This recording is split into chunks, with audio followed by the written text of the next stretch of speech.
जी बिस्मिल्लाहिर्रहमानिर्रहीम। अस्सलाम वालेकुम नाज़रीन, कैसे हैं आप लोग? अल्लाह ताला आपको तंदुरुस्ती सेहत अता फरमाए। अच्छा जी, यूके से एक दोस्त हैं, उन्होंने मुझे ये लिखा है कि मुझे यरकान था, काला यरकान, और किसी दोस्त ने कहा कि अनारदाना जो है उसको इस्तेमाल करो। तो मैंने अनारदाना 15 दिन के लिए काफ़ी मकदार में इस्तेमाल किया है, पानी में डाल के भी और वैसे भी। तो जिससे पहले चंद दिनों में तो मुझे फ़ायदा हुआ है, और उसके बाद मेरा जो मिजाज है वो तब्दील हो गया है और मेरे लिए मसाइल का सामना बन गया है। तो उन्होंने जो अलामतें लिखी हैं, कहते हैं जी चेहरे का रंग सुर्ख हो गया है और पूरी बॉडी जो है वो सुर्खी माइल हो गई है, जैसे रैशेस पड़े हुए हों। आंखें भी सुर्ख हो गई हैं। ज़ुबान जो है उसका कलर हल्का जामनी उन्होंने लिखा है हो गया है। कानों में सीटियाँ बजती हैं और थूक के साथ जो है, यानी खंगार या थूक जब निकालते हैं तो उसके साथ हल्का सा खून भी आता है, यानी खून की तरह का मवाद निकलता है, लेकिन गहरा तेज़ खून नहीं निकलता। तो जायका जो है वो अभी कड़वा है और बदबूदार हवा मुंह से निकलती है और ज़ुबान पर कट लगे हुए हैं। ये साहब लिखते हैं और बताते हैं कि ये मसला सिर्फ़ और सिर्फ अनारदाने के इस्तेमाल की वजह से हुआ है। चलें जी सर, सबसे पहली बात तो ये है कि आपका मिजाज जो है वो सदावी हो चुका है, सर्दी का गलबा हो गया है, जिसकी वजह से सांस का बंद होना और जो लंग्स की अल्वोलाइज हैं उनके ऊपर बलगम का जम जाना, ये प्रॉब्लम है। और अगर उसको गर्म करके आप बलगम को खारिज भी करवा दें और उसके बाद आपकी बॉडी में से सुबह जो है उसकी जो ज़्यादती हो चुकी है उसमें अगर हम कमी करने में कामयाब हो जाएं तो इंशाल्लाह आपका जो है वो इलाज हो जाएगा। देखिए, सबसे पहली बात मैं हमेशा से ये अर्ज़ करता हूँ कि सोशल मीडिया या वैसे ही दोस्तों का ये कह देना कि जी मैंने ये चीज़ इस्तेमाल की है, इससे मुझे फ़ायदा हो गया, आप भी इस्तेमाल कर लें, तो मेरा ख़्याल है कि ये दुरुस्त नहीं है।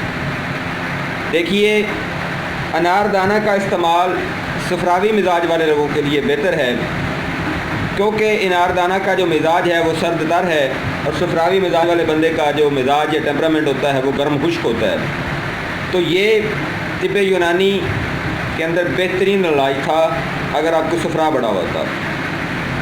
आपकी ऑलरेडी प्रॉब्लम जो थी वो काला यरकान था, जो कि ज़लाती मिजाज में होता है, यानी रियाही मिजाज में होता है, खुश्की गर्मी से होता है।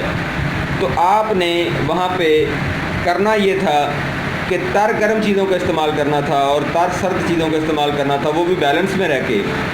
आपने गलत इलाज किया जिसका खमियाजा आप भुगत रहे हैं। तो गुजारिश ये है कि इस तरह से ना किया करें।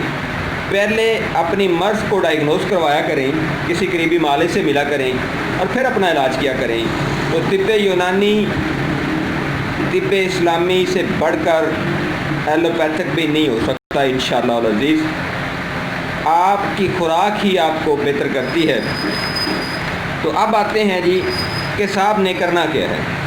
सर, मैं आपसे गुजारिश करूंगा, पहली तो तमाम तुर्श चीज़ें छोड़ दें, मीठी चीज़ें और नमकीन चीज़ें इनका इस्तेमाल करें, तुर्श चीज़ें बंद कर दें। दूसरे नंबर पर आपको कड़वी चीज़ें भी बंद करनी हैं। अब आते हैं कि आपको खुराक कौन सी लेनी है। खुराक आप लेंगे जी गर्म तर मिजाज की, जो कि कुछ इस तरह से है। शलजम, शकरकंदी, शकरकंदी नहीं, शलजम, चुकंदर, गाजर, सेब, आम, अंगूर, खजूर, तूत, गन्ना या गन्ने का शरबत, अंजीर, अखरोट, बादाम, पिस्ता, किशमिश या मेवा, तिल सफ़ेद या स्याह, कलवंजी, हलवा, दलिया जो कि देसी घी में बना हो, तेल यानी सरसों का तेल जो है वो आप इस्तेमाल करें, डालडा ऑयल इस्तेमाल ना करें या कोई भी इस तरह से ऑयल इस्तेमाल ना करें। इसके बाद शायद आपको फ़ायदा सर कर सकता है, काली मिर्च आपको फ़ायदा दे सकती है, ज़ीरा आपको फ़ायदा दे सकता है, छोटी इलायची आपको फ़ायदा दे सकती है, और मुर्ग का गोश्त और उसकी यखनी आपको फ़ायदा दे सकती है। ये सर आपकी ग़िज़ा है, इसके साथ आप रोटी खा सकते हैं। चावल वगैरह आपके लिए नुकसानदेह हैं, और तुर्क चीज़ें, अचार, नींबू, ये सारी चीज़ें आपके लिए नुकसानदेह हैं। विटामिन डी और विटामिन बी कम्प्लेक्स भी आपके लिए नुकसानदेह है। हाँ, अलबत्ता विटामिन ए आपको कुछ हद तक फ़ायदा कर सकता है। अब आते हैं कि दवाई आपने कौन सी इस्तेमाल करनी है। दवाई की चीज़ें सर नोट फरमाएँ। सूंठ, अदरक या सुंड 15 ग्राम, पुदीना खुश्क 15 ग्राम, ज़ीरा सफ़ेद 15 ग्राम, अजवाइन देसी 10 ग्राम, काली मिर्च या फिलफिल स्याह 10 ग्राम, ठिकरी निशादर 10 ग्राम, और काला नमक इसमें डालना है सर आपने सिर्फ 5 ग्राम। इन सारी चीज़ों का मिक्सर बना लें और गर्म पानी का ज़्यादा इस्तेमाल करें। और ये वाला सफ़ूफ जो है, 1 चाय वाली चम्मच सुबह, 1 चाय वाली चम्मच दोपहर और 1 चाय वाली चम्मच शाम, यानी 500 मिलीग्राम सुबह, 500 मिलीग्राम दोपहर और 500 मिलीग्राम शाम को ये सफ़ूफ आपने इस्तेमाल करना है। खुराक का बहुत ज़्यादा आपने ख्याल रखना है। तमाम खट्टी चीज़ें और ठंडी चीज़ें आपने बंद करनी हैं, और इस तरह से तली हुई चीज़ें जैसे पकोड़ा, समोसा वगैरह होता है, या खुश गर्म मिजाज की जो चीज़ें होती हैं, ये आपने इस्तेमाल नहीं करनी। सब्ज़ियों में आपने बैंगन का इस्तेमाल बिल्कुल नहीं करना। कद्दू, तोरी, टिंडा, घिया, पेठा, ये आप इस्तेमाल करें। करेला भी आपने इस्तेमाल सर नहीं करना। और एक और चीज़ है, वो ये है कि बादाम की गिरी या मगज़ बादाम, ये आप सर 100 ग्राम लें, और मगज़ अखरोट सर आप लें 100 ग्राम, और इसमें कलवंजी डालें आप सर 20 ग्राम।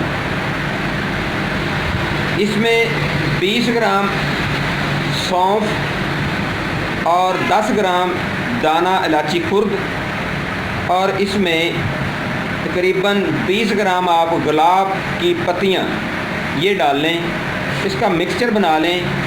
तो मिक्सचर बना के इसको अपने पास रखें। बड़ा चाय वाला चम्मच लें, बड़ा चाय वाला कह रहा हूँ, टेबल स्पून खाने वाला चम्मच लें इसका, और उसको 1 कप दूध में बॉयल करें।